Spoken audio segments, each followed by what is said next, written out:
Tahu aku bang. Kirim nggak? Tahu bang. Oh kirim nggak udah? Tahu aku bang. Bang, tahu bang. Viral, pria bertubuh gempal pukul penjaga konter HP di Medan, minta top up e-money gratis. Tengah beredar video yang memperlihatkan seorang pria memukul penjaga konter HP viral di media sosial.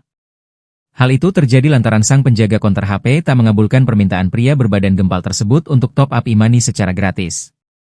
Berdasarkan keterangan unggahan, kejadian tersebut terjadi di daerah Medan Denai, Sumatera Utara, pada hari Minggu, 13 April 2025. Video tersebut viral usai salah satunya diunggah oleh akun X Heraloebs. Dalam video terlihat pria yang mengenakan kaos dalam hijau meminta penjaga melakukan top up saldo e-money. Oh yang ini loh, cepat ulang.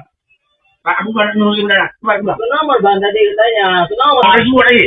Kau buat itu cepat. Kau buat itu, aku tak tahu belum jaga. Kau buat Kenapa?